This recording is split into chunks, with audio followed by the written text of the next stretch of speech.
Hey, Mark. Hi, Meg. I'm in here twice. Oh, you might have to hang up your telephone if you're using your computer. Uh-oh. Mark, we lost you.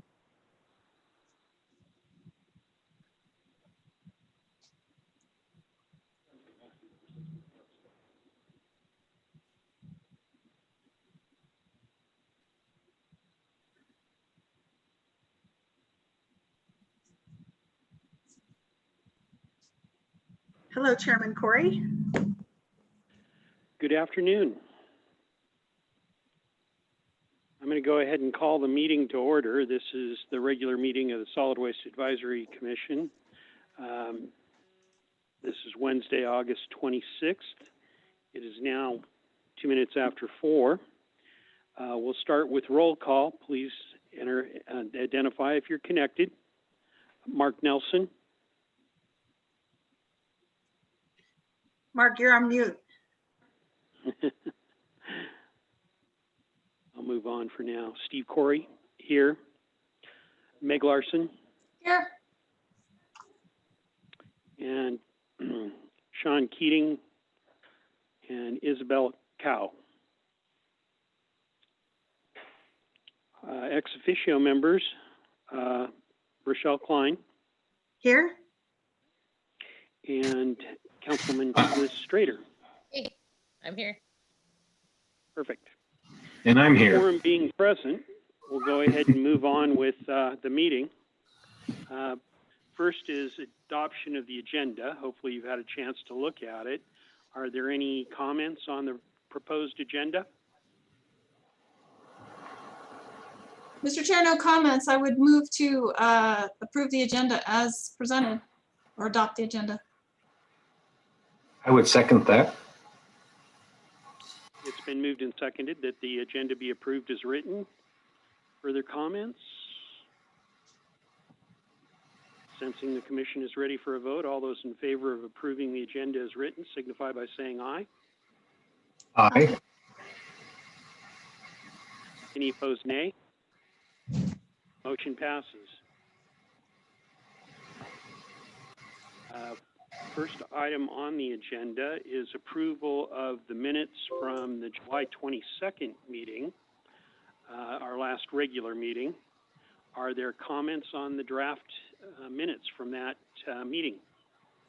Mr. Chair, I actually have a question, and I apologize for not noticing this before now. The action items aren't captured on the minutes anymore, like it used to be. Somebody made a motion to approve or accept or something. Like at the July 22nd meeting, we recommended those rates. So in the past, that would have been noted like as an action of the board and it's, or the commission, I'm sorry. And it's not there anymore. And I just wondered, why is that? Does it matter? Tom is telling me that what we've got now are summary minutes. And so, yeah, that has been dropped from the minutes. And I guess this makes them consistent with minutes for other commissions and probably with the council. I'm told council has comprehensive minutes, commission has summary minutes. Well, I wouldn't think a detailed minute would be necessary, but it seems relevant that we recommended versus not recommended the rates, and you can't tell by the minutes what we did. I mean, if that's the right way to do them, that's fine, but it just struck me as odd. Yeah, I had the same question because when I looked at them, I didn't see enough detail to say that. I was confused that maybe they weren't the full minutes that were posted on the website. I'm crazy. Tom tells me that changes can be made, and he will make them. So, Tom, are you understanding the question of the commissioners on how they'd like to have more details added? Okay. He's shaking his head and said that he understands. So, Mr. Chair, just to clarify, I think if it were a discussion item, the level of detail is perfectly acceptable. Just capturing the actions if the commission actually took any. Often we just have a discussion without an action, but in the case of July 22nd and August 5th, those were both action items, and it's not stated what the commission did. So, Okay, so for example, on the July 22nd minutes that we're considering at this point, on action item 7A, new business, item 1, where it says FY 2021 rate preparation conversation centered on rates and methodology of the rate process, that the commission approved sending the presentation to council for consideration with a due pass recommendation. That's what you're really looking for to be added, right? And similar wording would be for the August 5th meeting. Okay, Tom's giving me a thumbs up, so he understands. Would you like to go ahead and propose that the these minutes be amended that way? yes, that would be great. Okay, I'll take that as a motion. Sorry, I can make a motion. You can't tell if I made one or not, though. Can I? But Can I I get a would, second? I would move to amend the minutes to include the actions taken by the commission. Thank you. Can I get a second? I have a second. It's been moved and seconded that the draft minutes be amended to have a action statement added to item 7A1. All those in favor of the amendment signify by saying aye. Aye. Any opposed, nay. The motion passes, which gets us back now to the amended minutes. Further comments? Mr. Chair, I would move to approve the July 22nd minutes as amended. Second. It's been moved and seconded to approve the draft minutes for the July 22nd meeting as amended. Further comments? Sensing the commission is ready for a vote, all those in favor of the approving the draft minutes as amended signify by saying aye. Aye. Aye. Any opposed, nay. The motion passes. Thank you. Next is consideration of the minutes for the August 5th meeting. Mr. Chair, and take some pressure off of that. I'd like to move that we approve the minutes from August 5th meeting as amended.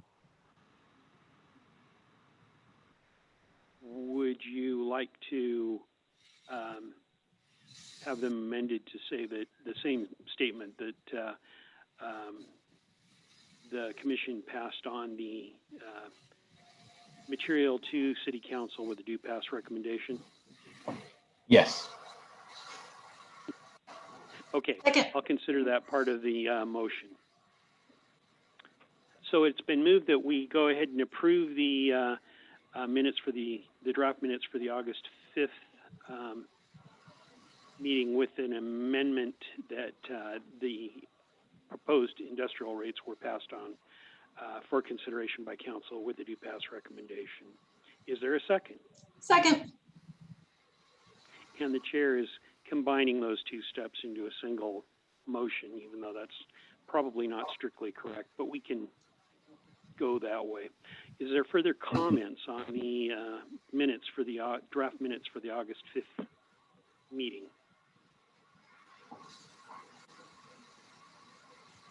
Sensing the commission is ready for a vote, all those in favor of approving the draft minutes for the August 5th meeting with the amendment that the proposed rates were passed on to council for consideration with a due pass recommendation signify by saying aye. Aye. Any opposed, nay? The motion passes. Thank you. That moves us on to selection of officers. Unfortunately, because of Scott Walters temporarily being off of the commission, we find ourselves without a sub-chair, and we do need to have that in order to be compliant with city codes.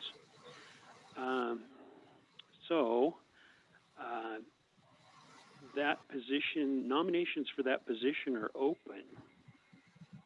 Is there anyone who'd like to nominate someone or nominate themselves? So you're referring to a The subcommittee? subcommittee chair for which? No, this is actually the commission. And so whereas I am chair of the commission, this would be the vice chair of the commission. It's something that Scott was doing up until the point where he had to have his position. So, It was me.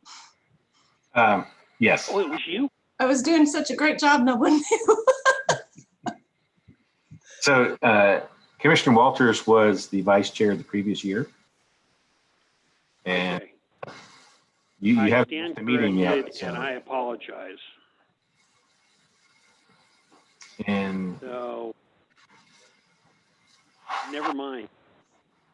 I continue to support Chairman Larson or Commissioner Larson in this position.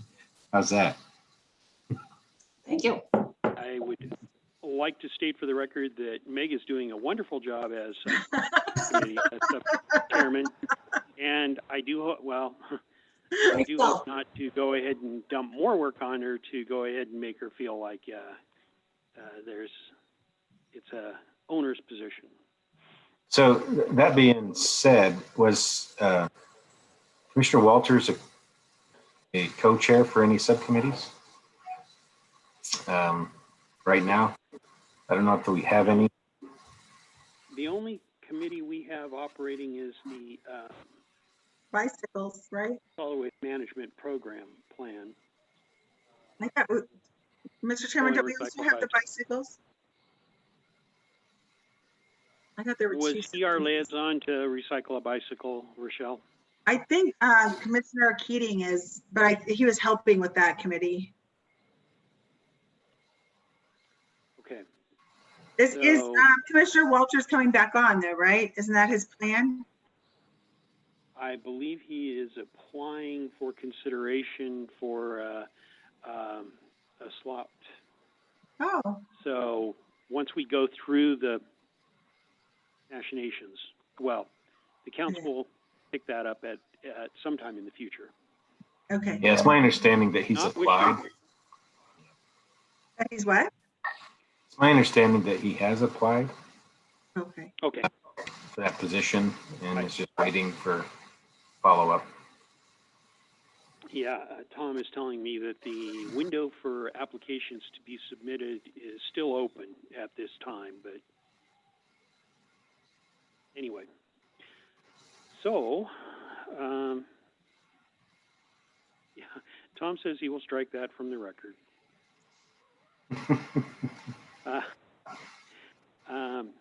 No, honestly, I accept my mistakes. They can go ahead and be on the record. We move on to new business. And these are some presentations of some items. Obviously, in the past, we've had to go ahead and have rate discussion and decisions on this meeting, August meeting. That has been taken care of. In fact, as a report yesterday, City Council went ahead and approved approved a resolution to go ahead and amend the franchise agreement for another year extension of providing funding for the recycling service fee. And they went ahead and directed legal to go ahead and put together the resolution for the rate structure for consideration soon. There was no public testimony in regards to the fee increases. So council appeared very supportive of the changes that have been proposed. I will keep you informed as that process is through. That being said, the first item under the new business is a presentation on plastic #1 water bottle container pilot project. Rochelle, I think you are going to give us a rundown of this. Yes, thank you, Mr. Chairman. So we have a container similar to what we're talking about here in Eagle, Idaho, that we put out on site back when all of the global market collapsed and there was not a market for the lightweight water bottles and clamshells. Eagle asked to pilot a water bottle only drop site at City Hall next to their glass recycling drop site. And it proved to be really a good option for those people. I mean, ideally, we'd like to drive home the concept of reduction. So we would like to say, oh my gosh, look at all these water bottles that could be replaced with a single hydro flask or whatever, but there are a lot of people who really still use the lightweight water bottles on a regular basis, and it's just part of their daily habit. So we did find that has been really successful in the city of Eagle. So I put together kind of a proposal similar to what Eagle we see working in Eagle.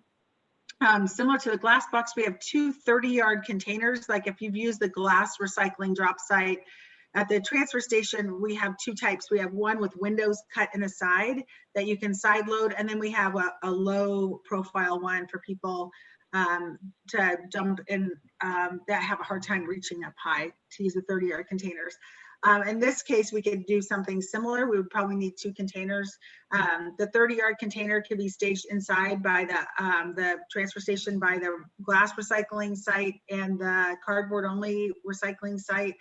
And we would need to call it's like swinging that box. So when that one fills up, we would haul that to the recycling center, replace it with an empty one. So we need to really have two containers at all times for a project like this. And I use the new approved rates that would be effective as of October 1st to put together kind of a rough hewn estimate. And container rent on the 30-yard boxes, which we would actually use a 40-yard box, but cut windows in the side, but that gives us 30 yards of capacity. And the container rent is $105.71 a month on the recycling container, and we need two of those. So if that's something that commission decided to recommend to council, the container rent on the two containers for the year would be just over $2,500. And that's for the whole year. And then on the actual recycling hauls, it would just be a regular regular industrial recycling haul. So we would haul the water bottles from here to Western Recycling, where they would just be baled. They would avoid what's causing the problem for us, which is currently the water bottles get flattened in the truck, so they get flattened on the floor of the recycling center, and they get really squished into two-dimensional shapes, and they wind up in the mixed paper and they downgrade the paper that we have in our area. So that's why they're not accepted at this time, although they are recyclable. So ideally, if the material is clean, we would just take it to Western Recycling, and they would push it directly into the baler and then bale the water bottles as just a #1 plastic only. So far, we've done that in Eagle, and they've not given us any revenue on that because they said they've had to go kind of top dress it, they call, and pull out any contamination. So they said, there are still, even though it's probably, I would say 95% clean, they kind of run around and kick out things that wind up in that container that are not recyclable. So based on their investment and time to clean it up, there's not been revenue associated with it, but they don't charge us the processing that they would normally charge us on the other like residential materials that have to be separated and then baled. So the new approved rates as of October 1st for each recycling haul, I believe it's $137.74. And what we've saw, at least in Eagle, which is what I base this estimate on here, is that in the summer months, which is very predictable, the container would need to be hauled more frequently. So people drink a lot more water and in water bottles. And so in Eagle, at least we're hauling that every other week during the warm months, and then once a month during the cool months. And so I was guessing, just based on population here compared to Eagle, we'd probably be hauling that container at least 3 times a month, during the hot months, and then again probably once a month during the cool months.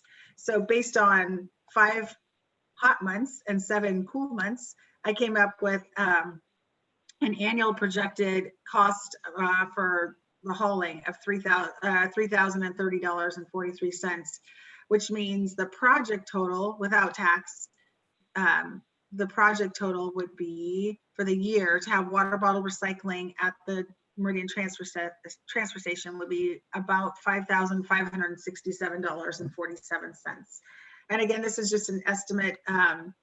We were really off on glass, and so we reduced the rates on glass. So what we predicted and what happened were different. So this is kind of a starting point, but we'd have to see what interest is. And what we did find is pilots don't really work well. When you put something out in pilot status, people like it, and then when you take it away, they view that as a service reduction. So if it's something you guys consider recommending, I would not recommend doing it on pilots in pilot status. I would say let's just go for it and add this service, and then we could work on educating folks if we have contamination issues. But we don't have really any contamination issues with the glass recycling here, so I would imagine it would be pretty clean. Does that answer your question? That's a lot, right?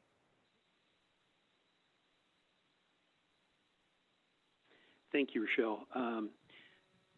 So I took from that you do not foresee a contamination issue for the stream.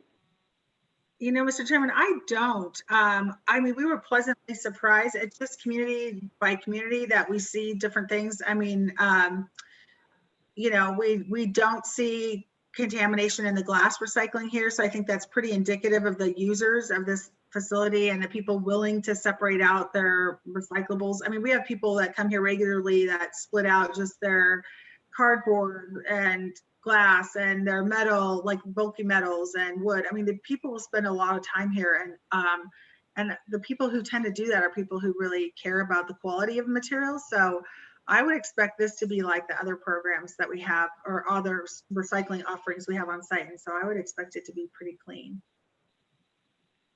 And if you could restate that, what's your estimate for the cost annually for running this program? The annual estimated cost is $5,567.47, but plus tax just on the container rent only. But That's about just for the container. No, that's for the whole service. There's just sales tax on the container rent of $105. So that's just we never add tax in just because there's the ability for the state to change it. So we just quote what we have, and then we remit to the state what we have to tell us to. So it'd be about $6 per container per month, a little over $6 per container per month in sales tax.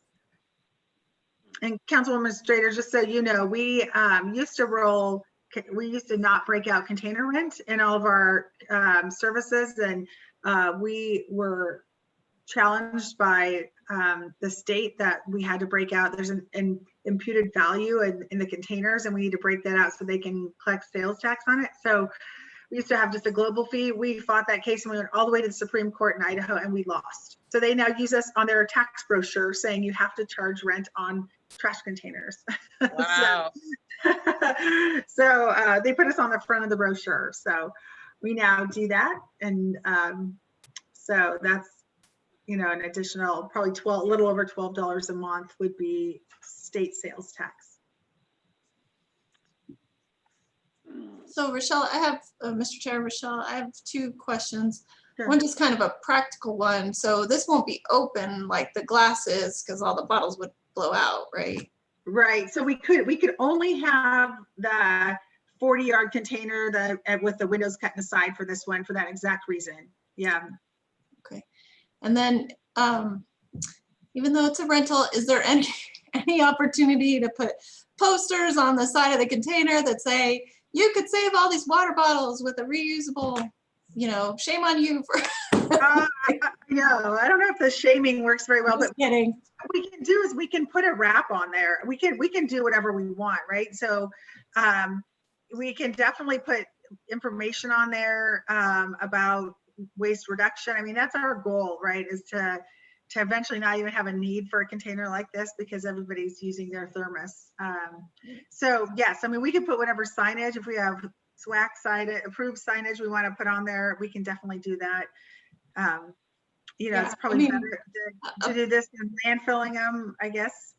So yeah, I would love to, I mean, a positive oriented message, obviously, but the single use items are the low hanging fruit, right? It's Right. easier to avoid a plastic water bottle than a clamshell if you're trying to purchase produce or something of certain kind. So I think we should take the opportunity to message where we can. I agree. And that is one thing that you will get some ardent recyclers that will say, why is this not water bottles and clamshells? We did find that was when we did get contamination in Eagle, was when we had the clamshells as part of that recycling bin, because people left like the absorbent berry like pads in the bottom, and like that we wound up just getting stuff in the, they weren't stripped. And then we also wound up with styrofoam clamshells, which are not recyclable. So clamshells kind of cracked open a different door where we have different materials and different liners in the bottom, and that it got messy. So we took that back off, and we were pretty strict about it being lightweight beverage bottles only.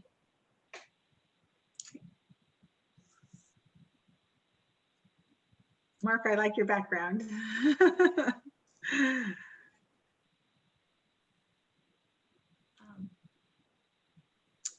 So with that, with that encouragement to use an education opportunity if we can, I would be in favor of this program. So Mr. Chair, I would make a motion to recommend approval of the plastic water bottle container at the transfer station to council.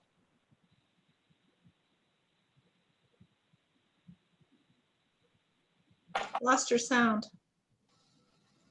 I would second that motion. The chair would like the maker of the motion to go ahead and express funding.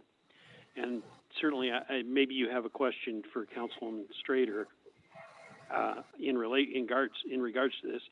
Obviously, there would be two possibilities that we could either propose that the activity be funded out of the community recycling fund, or we could go ahead and propose that the council consider it being funded out of general funding.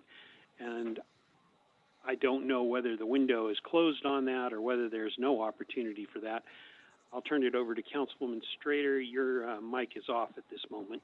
Yep. Yep. No problem. So yeah, it's going to be tough because we've already approved the budget, and so we can't the FY21 budget, and so we can't really transfer. Like, you can reduce the budget and you can move a few things around, but you can't increase it and add something new at this point. It could come as like a budget amendment later on. That's a possibility. Or we also have funds for different like community-based programs. It may fit into one of those. What is the time frame of when this would be rolled out, I think, is the question to figure out first. Rochelle, can you address the timing issue? Sure, Mr. Chairman, we can make the containers within a month.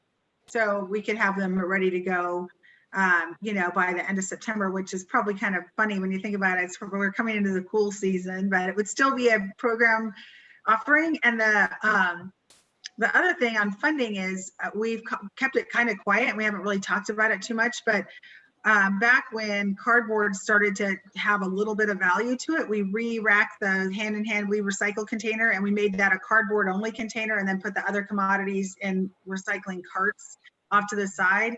And so we have been depositing money throughout the last year in the community recycling fund from the cardboard revenue. So we could use that to help pay for this program, if that's something you guys are interested in. I don't know. I'd have to talk to Carrie and see how much is in there, or Tom might know. But that might be another option, is, you know, the revenue from the cardboard, if there's enough of it, it can pay for the water bottle recycling. Mr. Chair. Councilwoman. So I would suggest using the community recycling fund first, just because the budget is closed. And then I think what we would want to do is, if we really feel like that those monies are needed for other projects, or things come up and it's not adequate, or we feel like there should be an ongoing funding source from the general fund, then at that point we could do a budget amendment for FY21 if we needed to. And then it would be easier to sort of weave that into the next budget, would be my suggestion.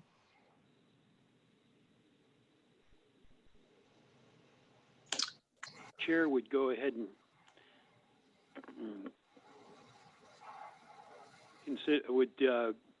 toss out for commission consideration, perhaps using enough funding to go ahead and run this for a pilot trial period of sometime 3 to 6 months, at which time after that, then we could go ahead and ask the council for funding going forward. Another option might be to somehow ask in the next rate adjustment next summer that somehow that funding for this activity be worked into the rate structure going forward. That would obviously have to be a year from now. Those are just some random thoughts for the commission's consideration. Mr. Chairman, to your point, that might be the way to go, is use community recycling funds this year. And then when we go to council, we can say, we've collected a year's worth of data, and it's approximately whatever, $4,000, $5,000 per year to run this program, and then ask for it to be added next year. But I think we do have cardboard revenue to cover this year's costs, if you decide to go that direction. Yeah, that seems to make a lot of sense, I would think. So tell everyone that there's this pilot, suggest using the community recycling funds. Council will get that, right? Because it's sort of in a similar category. Then show the results, and then I think more funding comes easier, and possibly building it into the rates going forward, to your point. Yes, and I like the idea of, like Michelle said, not using the word pilot. But when it introduces a new program that should have not prove out due to lack of interest, we can cancel the program and we're out the first year of community fund. Then we're not taking the money back out of a budget. And anyway, Mr. Chair. So 100% think what you should do is, if I were to give some advice, everyone can do it how they want, but I would suggest framing it as a pilot for council, because I feel like we love pilots. And I would suggest framing it as a program for the community. I think if you kind of try to tackle it that way, that'll work. Thank you. Well, let me confirm something that's been handed to me. So this number on here is the, oh, okay. But do we know how much we've received from cardboard over the last 6 months? Which, okay. So for what it's worth, then half that value for a 6 month period would be $2,821.80. And Tom is just expressing to me that there's more than that in the community recycling fund at this moment. So anyway, additional information for the conversation. Are there additional comments at this point? Mr. Chair, I'm certainly open to using the community recycling fund for a period of 6 months. I am a little hesitant about going all the way through until the next budget cycle, because my understanding is that's not really what the community recycling fund is for. It's meant to put things like, you know, the benches and different things that we've done back into the community rather than to pay for, or, you know, to cover the cost of recycling itself. It was to use the proceeds of recycling. That said, I'm all in favor of doing an initial program for 6 months and then coming back before the commission and making a funding determination. And hopefully at that point, there would be an opportunity for funding from the city to continue the program. But as we kind of get into the expensive phase of when it gets hot of the program, then I'd be a little bit hesitant. I mean, I think if we can demonstrate success and interest in the community, then, you know, hopefully council will be willing to step up with funding. So I would amend my motion to say that well, if we use the community recycling fund, sorry, not amending my motion, asking a question. If we use the community recycling fund, does it still go before council for approval as a program? Or not until later? Let's see. So I think, if I might, just follow me, Tom, and if I say something wrong, go ahead and chime in. Yes, we would have to go ahead and propose this to council for their approval that we would be using community recycling fund money to go ahead and run this program. Okay, so I would like to withdraw my earlier motion and make a new motion to recommend to council that we fund a pilot program for the period October 2020 through March 2021 using community recycling funds to pay the cost of the water bottle container, hauling in the container. And if I may, shall we say not to exceed $3,000? Okay. I don't know what happens. What happens if we get to $3,012? Do we say no more water bottles? I don't know. Well, and I'm saying that number because the projected cost is $28,000. Gotcha. Yeah, $2,800. I would accept that amendment. And the reality of it is, if we start burning through cash faster than that, then we'll have to suspend the pilot program earlier. Hopefully we're watching close enough that we would then be able to pursue a second portion to get us through to the next rate cycle, either through general funds or through, which would be through an amendment process, or through additional community recycling funds or whatever. But we would have to pick it back up at that point if we saw we were burning through money faster than what would roughly be about $500 a month. So I would add the not to exceed $3,000 clause. And I would second the motion as last It's stated. been moved and seconded to initiate a pilot program to go ahead and collect appropriate term, low density beverage bottles. Yeah, lightweight. Lightweight beverage bottles. Okay, what you said. To be financed from the community recycling fund, not to exceed $3,000. Is there further comments? Just one comment, Mr. Chair. If we can have the results or you know, feedback on the program in, say, February, so we'd have time to extend it or make a new request of council or something before our pilot runs out. Tom, I think he's noted that, and he's prepared to go ahead and make that presentation to us. Hey, I have a family emergency. I have to go, guys. Sorry. Oh, okay. Thank you, Councilwoman Strader. Are you using the speaker system? You're muted right now, aren't you? Thank you, Mr. Chair. So, is there further comments on the motion? I just have a question. You know, we Yes. qualified that with the lightweight water bottles, but in practice, that's not really a limitation.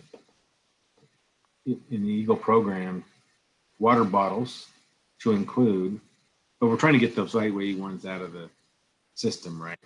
Yeah, Assuming that folks, if they're going to do that, they're going to bring whatever water bottles. sure. And they can definitely do that.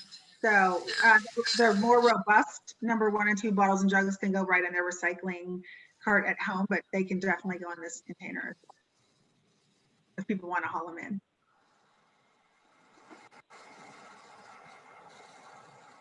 Mr. Chair, Tom?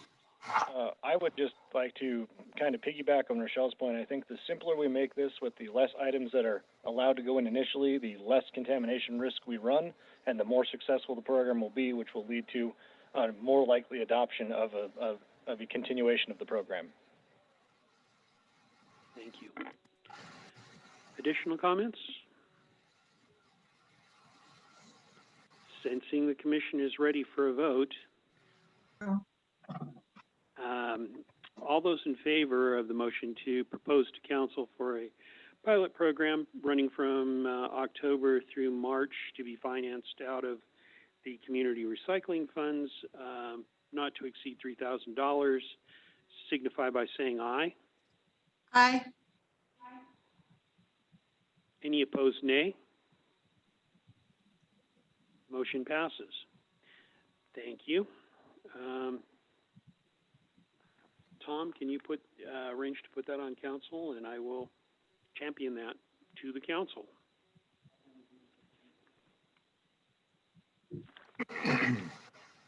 Next on the agenda is a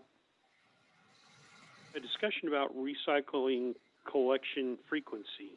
And again, Rochelle, I assume you're prepared to discuss this one. Yep, Mr. Chairman, I am. And just as a follow-up, I did send Tom an outline of my notes. So if you guys want to see my notes after we're done, that's fine for Tom to share them with you. So if you want, Tom, I can probably formalize them, but just so you can have access in case you forget something I'm sharing. So Tom had asked, Mr. Chairman and Commissioners, Tom had asked about the frequency, what the cost or the operational impact would be of increasing the frequency of recycling from every other week to weekly. And we certainly do that in some of our communities and around the country. So that's definitely doable. What we, we currently operate 4 residential recycling routes every day, Monday through Friday in the city of Meridian. In order to operate weekly, we would have to double the number of routes or trucks and drivers. So there would be a cost to doing that. If we move from every other week to weekly, we'd go from four trucks and drivers to 8 trucks and drivers. The addition of those 4 routes would have an annual impact of just around 1.4 million a year. And that's in, operating costs and purchasing trucks and things like that.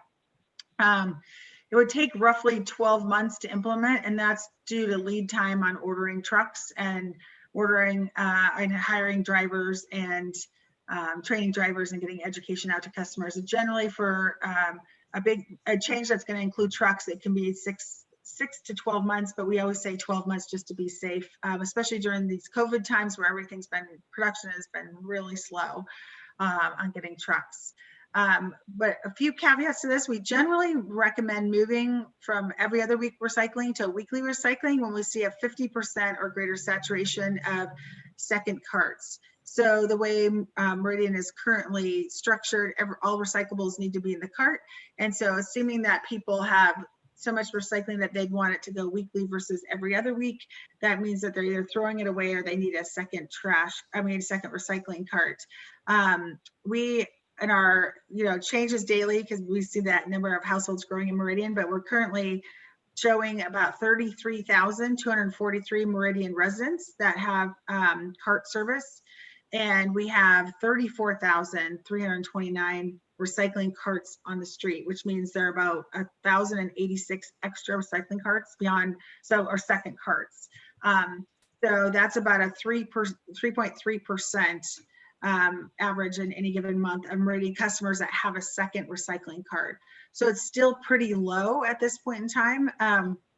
We do see a pretty great number of folks come in the transfer station with a lot of cardboard, but that's generally we see that in pulses, like somebody moves in, and Meridian's growing fast. So somebody will move in and we'll see them bring in a truckload of cardboard and then they drop it off, but then that's not really indicative of, on an ongoing basis of what they're going to generate in their household.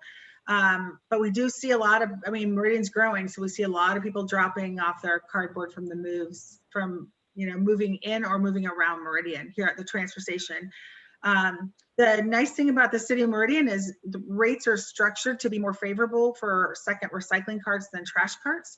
So in the approved rate structure for this starting October 1st, a second recycling cart is $1.62 per month, versus a second trash cart, which will be $2.45 a month.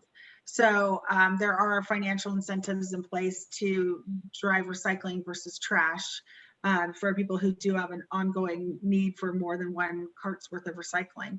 And then just the last thing is there are environmental consequences to adding 4 trucks and drivers, just having more trucks on the street. So just as we address congestion and emissions and things like that, it's just important to realize there's always an impact to adding trucks. So with that, I don't know if that answered your quote. Tom, did that give you kind of what you're looking for? Or commissioners, did that answer any questions you might have about a second going every week instead of every other week for recycling?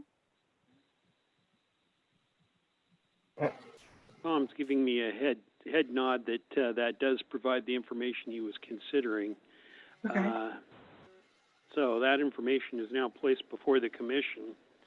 I have a couple of thoughts. I think I'll open it up to the commission. If you've got any comments or questions on what we've been told, now would be a good time to go ahead and present those questions or comments. So I have a question, as we talk about the volume numbers. So, so if you're only at 3 or 4% of that second cart, so just because you pick up from my house every week, and I go from 75% full every other week to, I can't do the math in public, half of that, but doubling the routes isn't really going to double the volume going into Western recycling. It's not really changing the generation, and we're not really to a point Yeah. that the economics make sense yet.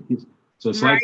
like just have a lot of half-empty carts for recycling. Right. I think you're right. So yeah, Commissioner Nelson, I think that's what we were saying. Is there really that much more recycling out there that we're losing to trash that we would capture by going weekly? And we don't really know how much is being thrown away. I guess we can see the solid waste characterization study that will be coming out shortly, since they just finished their 4th and final quarter. We can see how much fiber, is being thrown away, which is generally what we have, cardboard and paper. To see if maybe there's more than we know of that's being thrown away. But I'm with you. It doesn't seem like yet there are that many people that need a second cart or have that much that they might need weekly service at this point in time. And I don't know. Sometimes City Hall hears different things than we hear. But Tom, did you want to elaborate? Do you get many requests at City Hall for weekly?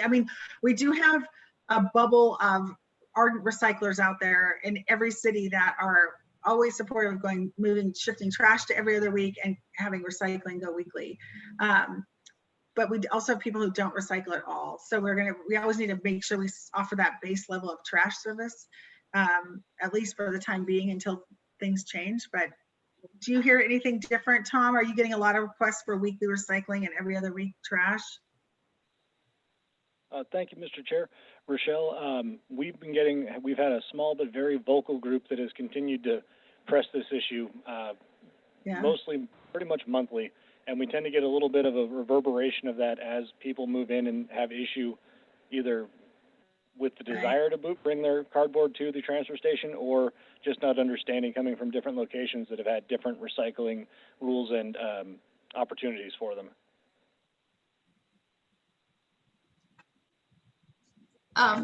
Thank you, Mr. Chair. So I just would echo those comments. I think if we saw something in the waste stream analysis that showed there was just a lot of recycled material getting thrown away, that might justify it, but the cost seems significant, you know, compared to the folks that are clamoring for that being a fairly small percentage of the customers, you know, and we'd have it would seem we'd have a significant number of half-empty carts every week.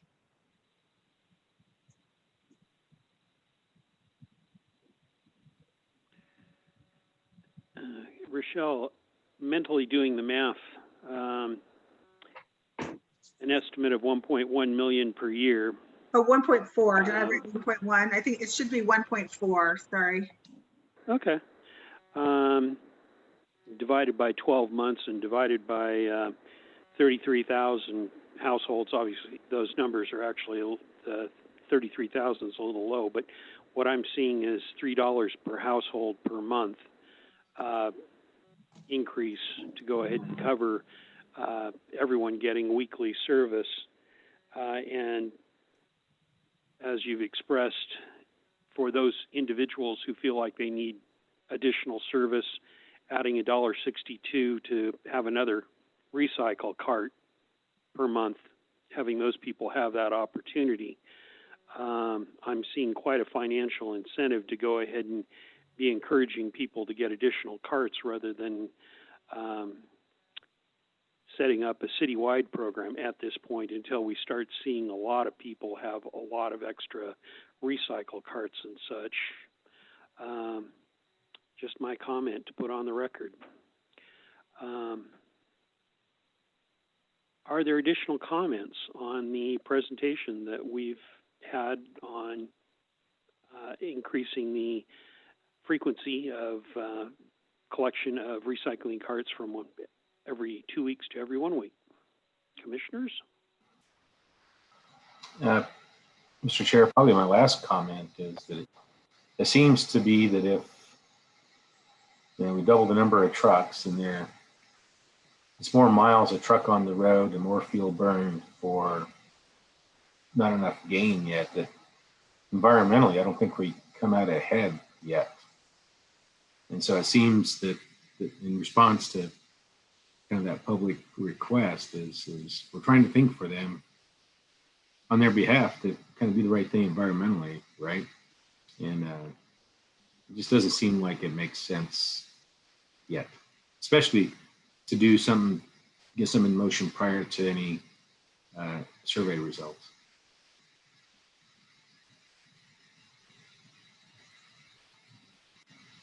That's my spiel.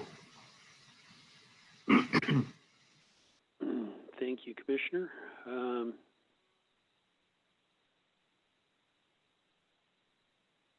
Additional comments at this time? Obviously, since there's no motion on the table, we don't need to belabor this thing, but any comments or motions that any commissioner feels like should be presented at this time?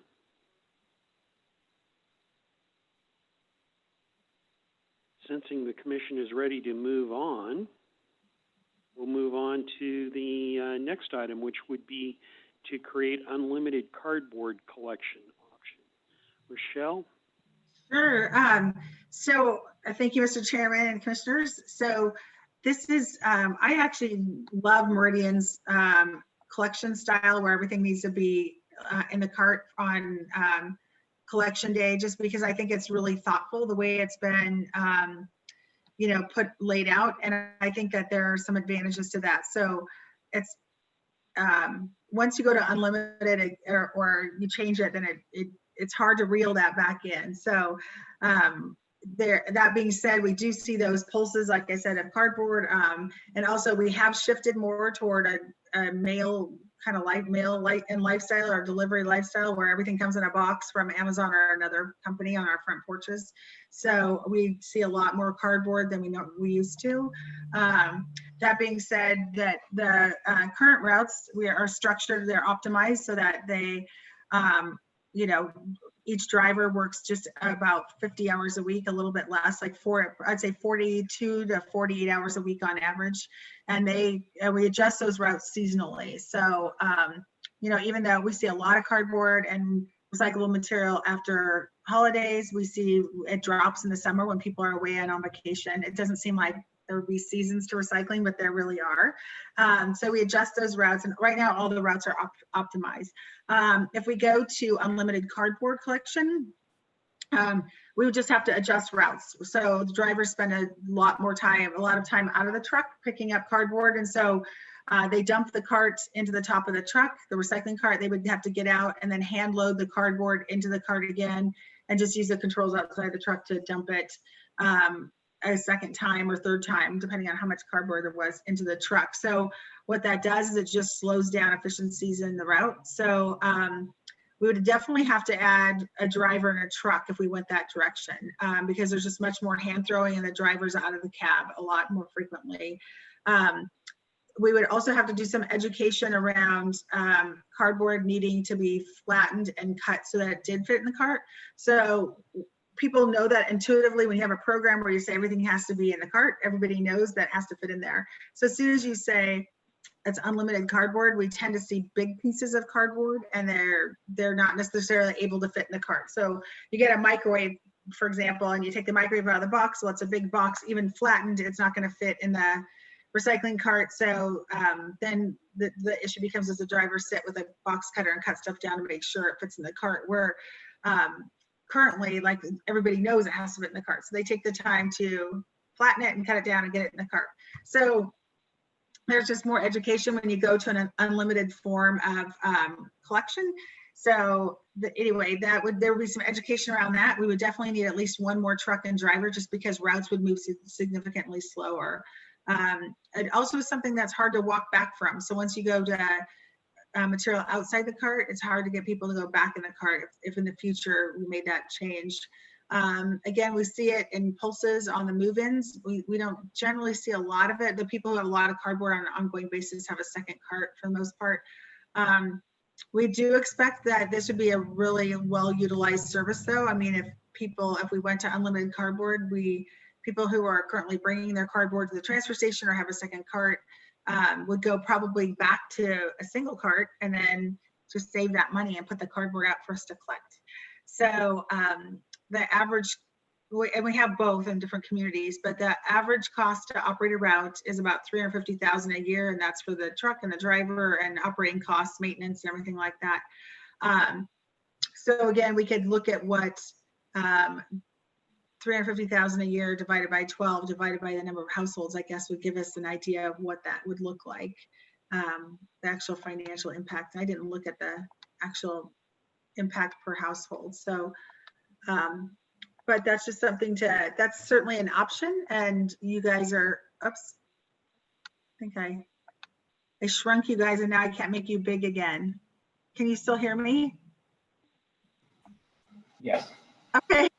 I don't know what I did here. Let's see, hide video, or make you big. Oh, there. Sorry, I somehow minimized you and you were all like, honey, I shrunk the kids. So good to see you all again. I was reading my notes. So anyway, that is something that's an option. If you guys want to go that direction, we can definitely do that. It just is pretty intuitive that we're out of the cab a lot more. Drivers are hand throwing stuff. Instead of 800 households a day, they'd probably do like 650 households a day. So you can kind of do the math. We'd have to run a pro forma on that, and we could certainly do that. Is there a risk that would reduce the amount of good cardboard, I guess, that comes in for drop off? It's all mixed in. I don't know if it would reduce the amount of cardboard coming in. It might. What we usually see, the huge cardboard drops that we see are new residents. They come in. I mean, you guys are every single day Meridian's growing, and we see that, and you guys may not see it as much as we do. We get to see it firsthand with people just with stacks of boxes coming in. And they're not just moving boxes, they're boxes of, you get all the new stuff when you move to a house, lots of cardboard. It might reduce that. Maybe they'll meter it in, some unlimited, put out an additional 15 or 20 boxes a week till it's gone or things like that. But a lot of people just want to get it out of their house. So that's our concern, is that once you take the gloves off, you're going to see that stacked at the curb. So the driver may dump a cart a dozen times trying to get that cardboard loaded in the truck, which means they have to go to Western Recycling just more frequently. So their truck fills faster, so they make more trips. And it's just somewhat unpredictable, right? So if you know if you have X number of carts and that volume could fit on your truck, when you go to unlimited, it's just harder to predict what you're going to find at the street and how many trips per day you'll make to the recycling center. Rochelle, Mr. Chair, Rochelle, is there other communities that Republic operates in that have the unlimited cardboard pickup? Yes, Mr. Chairman and Commissioner Larson, Boise has unlimited, also has unlimited, and Eagle and Star have unlimited cardboard at the curb, or just recycling in general. We see, it throws writing off. So like if you're used to, for example, your recycling driver and your trash driver coming at the same time every week, that's not going to happen. So because it's going to, depending on who's ahead of you on the route, your collection time will vary, which just, causes more call-ins. People think that they've been missed when they haven't been missed. They're just, the driver probably had to make a trip to a run to the recycling center earlier, or is hand throwing stuff for 10 minutes at one stop. So it's just, we do have it in those areas. It's a little bit more expensive. That's just built into the cost of those contracts. To have the additional staffing and additional trucks. So, but we do have it. Yep. So I'm trying to connect this with the idea or the statistics on only about 1,000 customers or so have the second cart. Like, how many people really can't fit their cardboard in their cart for their normal use? Obviously, when you're moving, it's like Thanksgiving dinner, right? Once a year, I wish I had 2 stoves, but the rest of the year, I'm fine with what I've got, right? So, and it's not a good use of my kitchen space or my resources to put 2 stoves in for my once a year cooking project, right? In the same way, you have those pulses, like you said, but does it make sense to add that cost, slow down that efficiency and so forth, if there's not a huge number of people that would need it routinely, you know what I mean? Obviously, I understand some people need it once in a while, but is it more efficient for them to go to the transfer station once or twice a year versus, just stacking it at their, especially if they have to cut it up anyway, right? It's just as much work for me as a resident, not a big deal to throw it in the cart once I've already shrunk it down to size. I don't know. So I'm just trying to get a feel for how it works in other communities and if it really is efficient, or if it's just a customer service thing that people just like it. And Mr. Chairman and Commissioner Larson, one of the other things too is Meridian has a transfer station, so the other communities don't. So like when you're out in Eagle, your options are you can drive it to Western Recycling, or you can throw it in your trash cart if it's overflow material. So that was part of the reasoning behind it, especially out in Star. They don't have a transfer station out there. So Eagle and Star are kind of out on the fringe, and Boise is so big. They have Western Recycling that they could drive, or our transfer station, which is by the old Humane Society close to the airport, but they don't have access like Meridian residents. The landfill does not offer any recycling, so they don't have any recycling containers up there. So for all those people on that northern stretch, like Eagle, Eagle, Star, and Boise, driving it to the landfill isn't an option because they can only throw it away and they have to pay for it to be thrown out. So really the recycling options are going to be Western Recycling and the Meridian transfer station and the Boise transfer station too. But that's kind of south of the airport, by the airport. But so I think part of it too was giving people an option that, maybe they don't need a second cart all the time, but they would have occasional overflow cardboard, and it does vary. It's not the same people all the time. Generally, if we see lots and lots of cardboard every week or every other week when we get to a stop, it's a home business, and we usually figure that out pretty quickly. And then, let them know they need a different type of service, not residential service. So, it's really just a matter of, Meridian residents have the transfer station, they use it. So I really wish that the waste characterization study that was being conducted was community by community, because I think, we would see different results. We wouldn't have just a big general set of results that we share, because we are going to see different materials in each waste stream, I think. And that would be a question that we would be able to answer by looking at a Meridian only waste stream.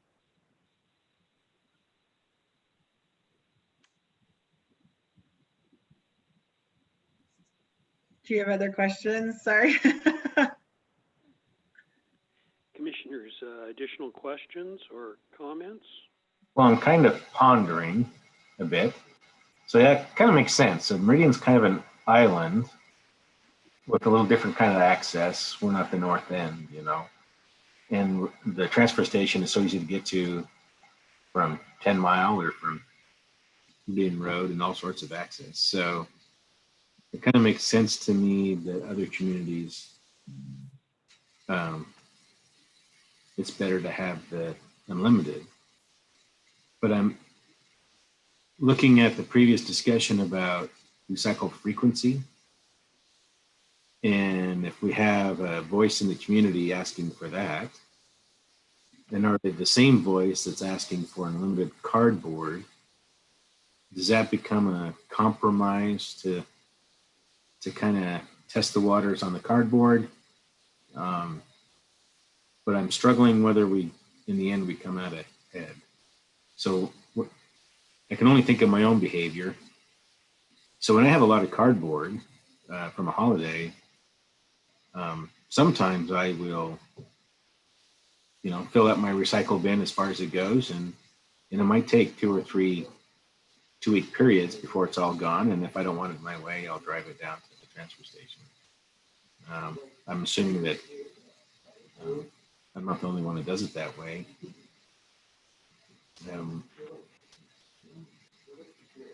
But do they have two people in the truck in Boise? Or is it the same thing? Well, it depends. So if it's a rear load route that's going through the alleys, or someone driving and someone throwing, but then if it's on the regular ASL trucks like we have in Meridian, no, it's one driver. So the driver will come up and drop it and then get out of the truck and then hand load it and then use the controls outside on the passenger side, or to dump it from outside the truck until it's emptied, and then get back in the truck and then just drive to the next stop. So it's just still one driver, just hand throwing more. And we have tried to make we're adding scales here, so the final design is it's not laid out and completed, but we have tried to make the recycling center here at the transfer station easier to access. So when you come in, there are signs that say recycling over here, and we've moved a wall away from trash so people don't need to wait in the trash line, so we can move people through quicker, on Saturdays. And in particular, during the week, there's generally not a wait, but on Saturdays it can get busy. So we've tried to streamline that for people to come in and drop stuff off and just keep right on going.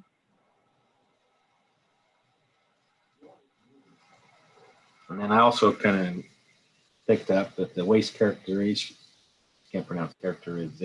study is not really going to provide us the granularity to help us with this sort of question. I don't know, maybe Tom wants to add to that. I don't think it will necessarily, because we're mixed with everyone else.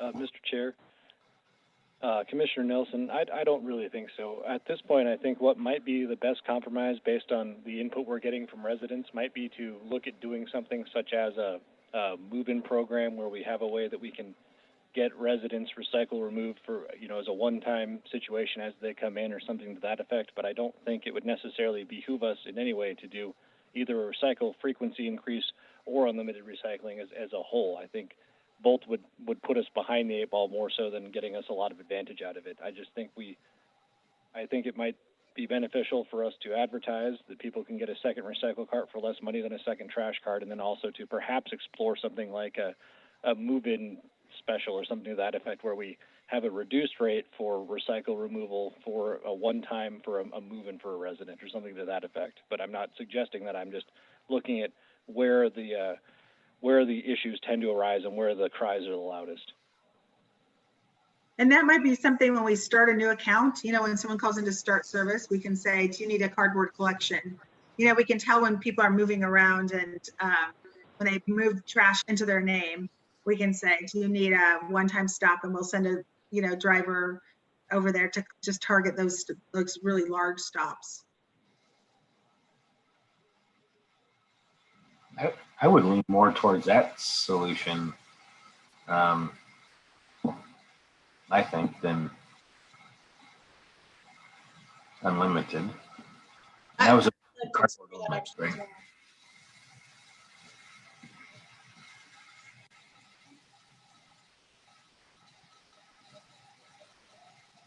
I believe the conversation has probably run its course, and we don't have a motion on the table, so certainly motions, further comments are in order, but seeing it looks like the commission is ready to go ahead and move on to our last issue, we'll go ahead and do that, and this is a little different. That moves us on to next meeting, September 23rd, and I am informed by the city staff that the council chambers will not be available for use on September 23rd, our regular date. So nothing's been laid before me, but kind of side conversations were that we could meet over in the conference room. You know, I'm going to turn this over to Tom. Thank you, Mr. Chair.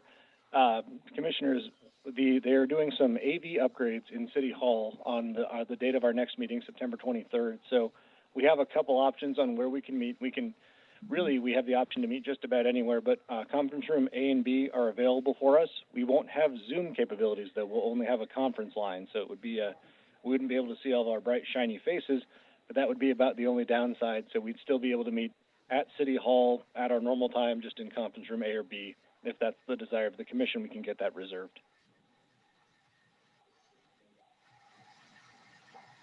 Comments by the commissioners, does that sound like a reasonable workaround? I'm good with that. I'm good with that. And is that a Zoom meeting next month not an option? That's kind of our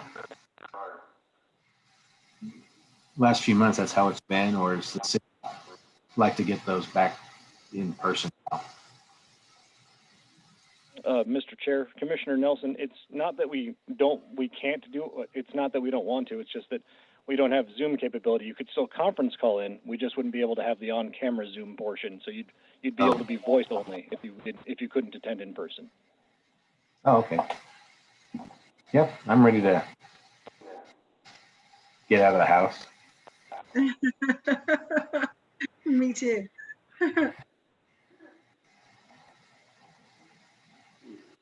Yes, for what it's worth, there would be plenty of room in those conference rooms for social distancing, so we'd certainly be able to accommodate people who chose to be present in person, but otherwise the option would be call-in, which will work either way. Tom, do we need an action on this?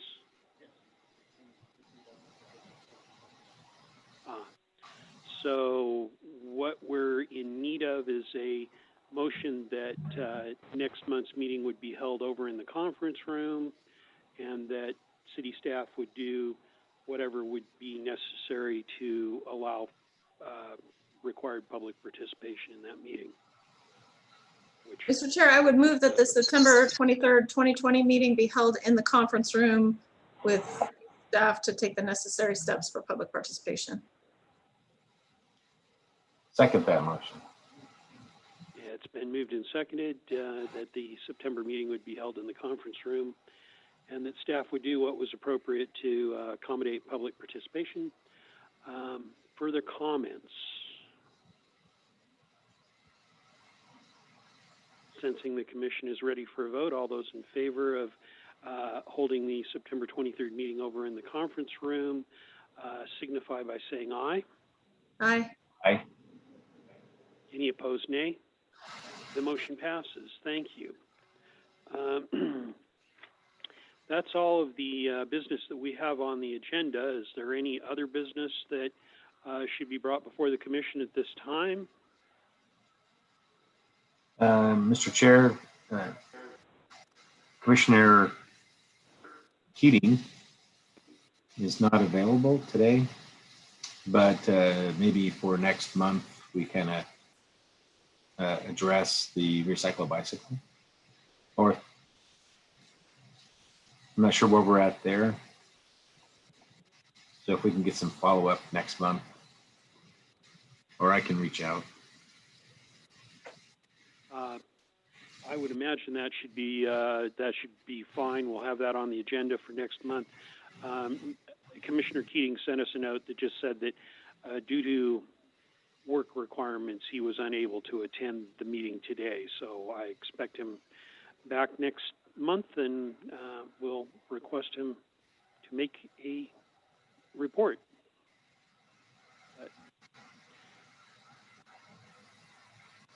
Any further items for next month's meeting, or? You know, Mr. Chairman, if anyone's interested, we could give an electric truck update on where we are with those. Yeah.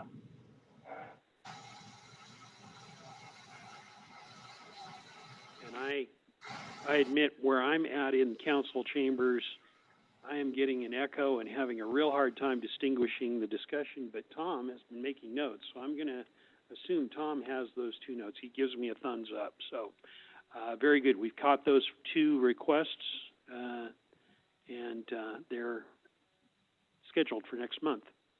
And Mr. Chairman, we may also be able to review for solid waste characterization study done by Ada County also. I would assume those results will be out long before then. They wrapped up the last sampling like a week ago. So beginning kind of first week of August, they wrapped up the last quarter of sampling. So I would imagine by the fourth Wednesday in September, we would have something to review.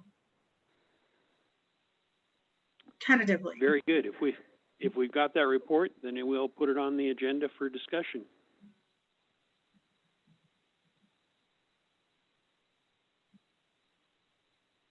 Great additions. Anything else that needs to be, anything else that comes to mind?